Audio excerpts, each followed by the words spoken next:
Party Chandrababu Naidu చేసిన అసత్య ప్రచారం మెడికల్ కాలేజీలు పూర్తి కాలేదు, ఏదైతే అసత్య ప్రచారం చేసినాడో మాకు వ్యక్తిగతంగా అయితే ఒక మేలే చేసినాడు. నేను బాగా నమ్ముతానా. వ్యక్తిగతమైన మేలు ఏంటంటే మా జగన్ ఇంత మెడికల్ కాలేజీ కట్టాడనే విషయం నిజంగా మాకు తెలియదు. 52 ఎకరాలలో 560 కోట్ల రూపాయలతో ఈ భారతదేశంలో లేనంత గొప్ప వసతులతో పరికరాలతో ఉన్నత ప్రమాణాలతో కట్టినాడన్న సత్యం తెలుదు. గుడ్డిగా జగన్ మేము ప్రేమిస్తున్నాం, మావాడని ప్రేమిస్తున్నాం, మంచోడని. ఇంత మంచి పనులు చేసినాడు అనేది చంద్రబాబు నాయుడు పుణ్య మేమందరం చూడగలిగినాం. థ్యాంక్స్ చంద్రబాబుకు. 52 ఎకరాలు, ఇది 560 కోట్ల రూపాయలు. ఖచ్చితంగా ఈ కాలేజ్ అంతా వాళ్ళు తిరిగి చూడాలంటే చంద్రబాబు నాయుడు అండుకో ఒక 2-3 గంటల పైనే పడుతుంది. ముస్లిం ముతకైతే అంత ఇబ్బందులు పడే పరిస్థితి అవుతుంది. ఇంకా రెండో విషయం ప్రజలకు నేను చెప్పేది ఏంటంటే, లేని అమరావతిని చూపిస్తాడు దేవతల రాజధానిని చంద్రబాబు నాయుడు. ఉన్న మెడికల్ కాలేజీకి దుప్పటి కప్తాడు. లేని అమరావతిని మటుకు దేవేంద్రుడు పరిపాలన చేసినట్టు ఆడ కూర్చున్నట్టు అదంతా మన కళ్ళకు చూపిస్తున్నాడు. ఉన్న మెడికల్ కాలేజీ మటుకు నేను నల్ల కమ్మడి కప్తా అంటున్నాడు. ఇది ప్రజలు ఒకటి గుర్తించాలా.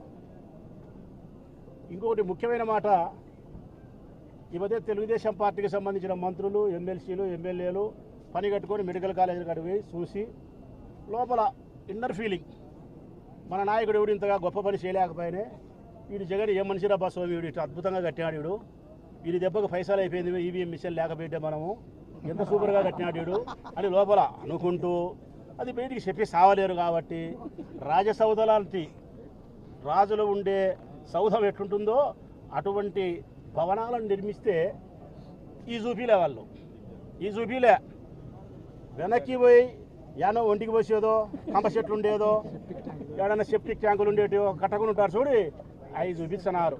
అంటే నా ఉద్దేశం, మా భాషలో కడపలం కాబట్టి మొదటిగానే మాట్లాడలే, మేము మూతి చూపించడంలే, ముడి చూపిస్తున్నారు. ఒరే స్వామి, మనిషికి ఎప్పుడైనా మూతి వైపు చూపించాల్సింది, ముందు ముడి వైపుగా చూపించాల్సింది. ముడి వైపు చూపిస్తున్నారు మీరు. మూతి వైపు చూపించండి, ఇద్దరు కనపస్తాయి మూతి వైపు చూపించే. ఇంకొకటి కూడా అడుగుతా ఉన్నాను నేను వాళ్ళను, మెడికల్ కాలేజీలే పూర్తి కాకపోతే సింపుల్ లాజిక్, చిన్న ప్రశ్న రవీంద్ర చెప్పినా నేను అది అడుగుతాను, ప్రజలకు అర్థం చేసుకోవాలా. నిజంగా ఈ మెడికల్ కాలేజీ పూర్తి కాకపోతే కేంద్ర ప్రభుత్వం పరిధిలో పనిచేసే వ్యవస్థ national medical council of India, అది స్వతంత్రమైన ప్రతిపత్తి కలిగినటువంటి వ్యవస్థ.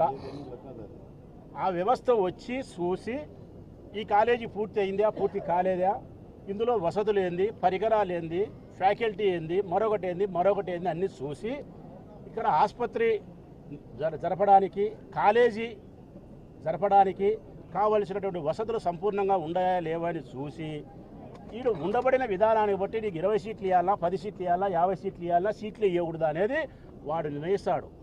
ఈ పులిందలకు వచ్చి చూసి మీరు చేసిన ఈ ప్రకారము మీకు ఈ సంవత్సరం 50 సీట్లు శాంక్షన్ అని చెప్పినాడు అంటే మెడికల్ కాలేజీ శాంక్షన్ అయినట్ట, మెడికల్ కాలేజీ పూర్తి అయినట్ట, పూర్తి కానట్ట. మెడికల్ కాలేజీ పూర్తి కాకపోతే ఈ ఊరికి ఈ కాలేజీకి 50 సీట్లు ఎందుకు ఇస్తాడబ్బా చంద్రబాబు నాయుడు, ఎందుకు ఇస్తాడు? ఇది ప్రజలు సింపుల్ లాజిక్, ఊరికే గుడ్డిగా ఆలోచించినా మీకు అర్థమవుతుంది.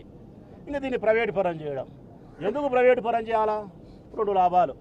ఒకటి, ఈ మెడికల్ కాలేజీలన్నీ 17 మెడికల్ కాలేజీ రాష్ట్ర వ్యాప్తంగా అన్నీ ప్రారంభమై 5,000 మంది విద్యార్థులతో పుష్కలంగా చాలా బాగా పేద విద్యార్థులు చదువుకుంటూ ఉంటే జగన్మోహన్ రెడ్డికి అద్భుతమైన పేరు వస్తుంది. కాబట్టి అసూయాగ్రస్తులైనటువంటి చంద్రబాబు నాయుడు కుమారుడు పవన్ కళ్యాణ్ వీళ్ళు కలిసి ఈ కాలేజీలు రన్ను కాకూడదు.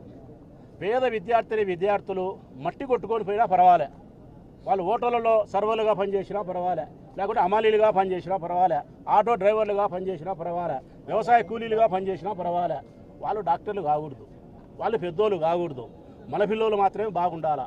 ఈ ఒక్క ఉద్దేశంతో అసూయాగ్రస్తులైనటువంటి వాళ్ళు ఈ కాలేజీలు జరపకూడదనే ఒకే ఒకటి హెడ్జ్ అభిప్రాయంతో వీటిని ప్రైవేటు పరం చేయాలి. ప్రైవేటు పరం చేస్తే 2 లాభం, వాళ్ళకు సంబంధించిన అనునీయులకు టెండర్లని మరొకటని అబద్ధాలు చెప్పి చేసి కావాల్సిన మనుషులకు ఇచ్చుకొని 100,000 కోట్లను సంపాదించుకునేదానికి చక్కటి రాజమార్గం. ఇది జరిగితే వాళ్ళకి లాభం జరుగుతుంది. ఇది జరిగితే మనకు జరిగే నష్టం ఏందో తెలిసిన ప్రజలారా, పేద విద్యార్థులకు ఇది ప్రైవేట్ పరం అయితే కనుక అధిక ఫీజులు అవుతాయి. అంటే మనం భరించడానికి వీలు లేనంత ఫీజులతో చదువుకోవాల్సిన పరిస్థితి వచ్చి పేద విద్యార్థులు మెడికల్ సీటుకు దూరంగా ఉండాల్సిన పరిస్థితి ఏర్పడుతుంది. మొట్టమొదటి నష్టం ఇదే. రెండవది హాస్పిటల్ ఉంది. ఇక్కడ పేదవాళ్ళు వచ్చి హాస్పిటల్లో అన్ని రకాల సదుపాయాలను అనుభవించి చూపించుకునే పరిస్థితుల్లో ఉంటే ఇది ప్రైవేటు పరం చేస్తే అధికమైనటువంటి డబ్బులతో వసూలు చేసి పేదవాళ్లకు వైద్యాన్ని దూరం చేస్తారా, చేయరా? ఇది రెండో నష్టం ఉంది. మూడవది, ప్రభుత్వం నడిపితే గ్యారంటీ ఉంటుంది, నాణ్యత ఉంటుంది. ప్రైవేటు వ్యక్తులు నడిపితే నాణ్యత లోపిస్తుంది. నాణ్యత లోపించినటువంటి వైద్యము, నాణ్యత లోపించినటువంటి చదువే ఇక్కడ లభ్యమవుతుంది. ఇక నాలుగవది ప్రైవేటు పరం మీరు చేసి ఇవన్నీ కూడా ప్రైవేటు పరం చేస్తే కన్నా అనేక రకాలుగా వైద్యానికి విద్యకు పేదవాళ్ళు ప్రజలు దూరమైతూ ప్రైవేటు వ్యక్తులైన మీరు డబ్బులు సంపాదించుకొని సావుకారులు అయ్యే పరిస్థితి ఉంటుంది తప్ప మరొకటి ఉండదు. మరి ఇన్ని నష్టాలు పెట్టుకొని ప్రజలకు ఇన్ని ఇబ్బందులు పెట్టుకొని దీన్ని ప్రైవేటు పరం చేసి మీ సొంత మనసులు లాభపరుచుకొని విద్యార్థులకు చదువును దూరం చేస్తే మీకు వచ్చిన ప్రయోజనం ఏంది అని చెప్పి ప్రజలు అడుగుతూ ఉంటే కూడా మీకు సిగ్గు లేదు, శరం లేదు. మీరు మారరు.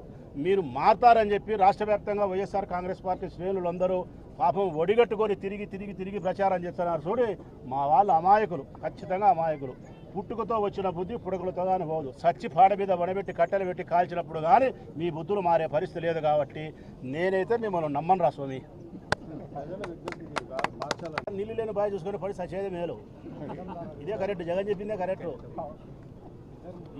వీళ్ళకి ఇంత నష్టం ప్రజలకు చేస్తున్నారంటే ప్రతికి ఏం లాభం? వీళ్ళు జగన్ చెప్పినట్టు ఆడ నీళ్ళు లేని బాగా ఉంటుంది, చూసుకొని గబక్కని దుంకినారనుకో, సైవో ధీమని ఒకటే దుంకే అడిగి పీడపోతుంది. దుంకర్రా స్వామి మీరు పెరిగినా.